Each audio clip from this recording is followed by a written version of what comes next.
Hi guys, it's Steffi. Welcome back to my channel and welcome to another weekly wrap up. This is my reading week from the 26th of March to the 1st of April and I read 3 books.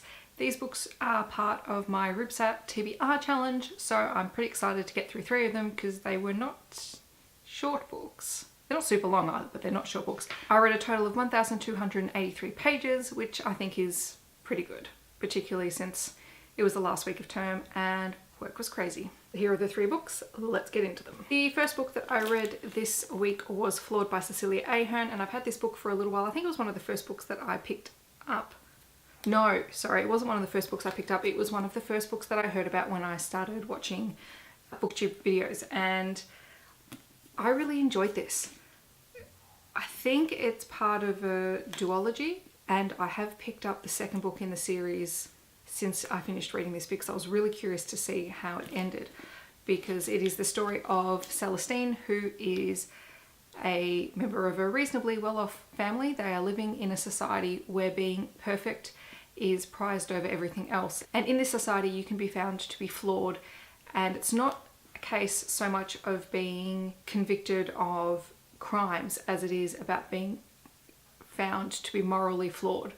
So this society, you know, prizes that moral perfection over everything else. Celestine and her family are strong believers in this society and their laws, and she lives a very, very perfect life, and she tries her best to be perfect. And then one day she finds herself in a situation where she makes a decision. She's then put on trial for her actions and she's found to be flawed.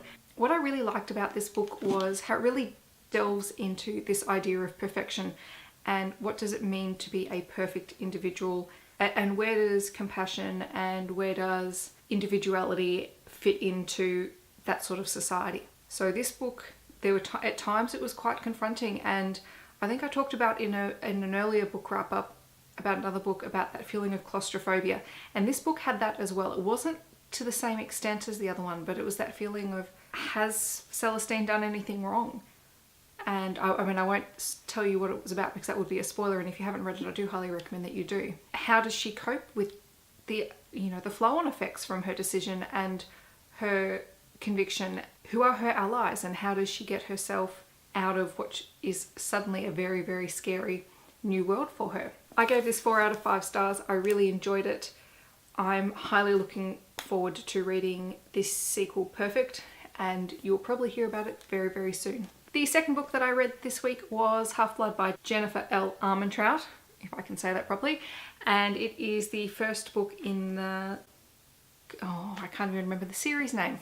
I'll leave it on the screen if I work it out. This is a series that is sort of like Gods and Their Children. So you have the Hematoi, who are descendants from the affairs of gods and humans, and then you have the Half-Bloods, who are born of a Hematoi and a human. So it's sort of like a watering down of the bloodline.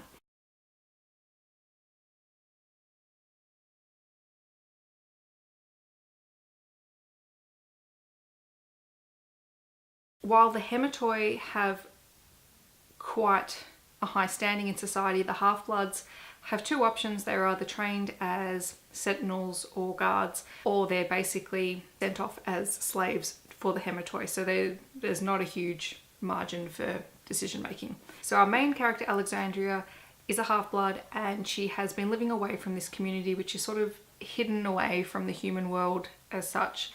And her mother is killed by a demon, who are the natural enemies of the Hematoi. She has a problem. She's being hunted by these demons and she has no allies. She is brought back to the Covenant, which is a school that trains the Half-Bloods to be sentinels and guards. She is reunited with old friends. She has to decide if she's going to play by the rules, and there are a whole lot of rules, and she disagrees with pretty much all of them. One of the sentinels has offered to train her and bring her up to speed because she is so far behind everyone else, but there's a problem because he is a pure and he's very hot, and she begins to fall in love with him. That one of the most unbreakable rules is that pures and Half-Bloods are not allowed to have a relationship ever, because it would be watering down the bloodline and causing something bad, but we don't know what that is. This wasn't too bad. It was, you know, it was quite a good book and I enjoyed it. It did take a little while to get into it. The writing style was a little bit iffy for me because it felt at the times we were being told the same information over and over again, like we hadn't already been told it 20 pages earlier. It wasn't terrible either.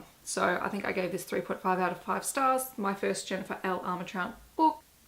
I don't know, if I can find the other books I might pick it up and finish it off, because I did like Alexandria and I did like Aiden and some of the other side characters that were in there. The last book that I read this week was Kelly Armstrong's Bitten, and this was recommended by Kirsty from Melbourne on My Mind. So I forget, I think she was doing a reread of it and I saw it in one of her videos and thought, oh, that sounds interesting, and then I found it and picked it up and read it. So thanks, Kirsty, because I enjoyed this. This is a paranormal romance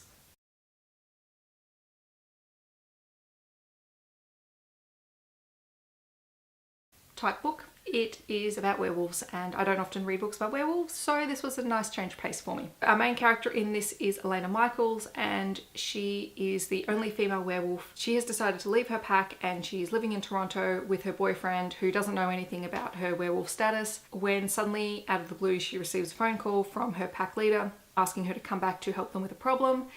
Reluctantly, she comes back, and there she is confronted with the fact that she left the pack, plus her former lover slash boyfriend slash werewolf who turned her into a werewolf to begin with. You know, it's how she deals with being back in the fold and helping them with this problem that they have with people being killed by wolves and humans becoming quite suspicious. This one took a little while to get into. It was quite a slow read, despite there being a lot of action in it, but I did enjoy it, and I enjoyed the main characters. I thought they were really interesting, and I liked the whole werewolf backstory and history and the insight you get into pack hierarchy and cohesion. And if we go by my color coding system, there was only one little spot that I had a problem with, and I can't even remember what it was. I'd need to look back into it to see what it was, but one thing out of an entire book, so that's pretty damn good.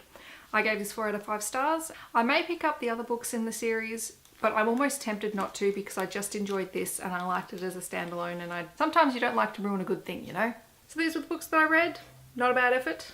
I am currently almost through A Drop of Night by Stefan Bachmann, which hopefully by the time this video goes up I will be done with, and I will be back to carrying on my RYBSAT TBR. If you haven't checked out that, I will leave a link to it up on the screen below so that you can check out what should potentially be on my wrap up next week. I'm on holiday, so I'm hoping to get through a few more than 3 books in the upcoming week, but we'll see how I go.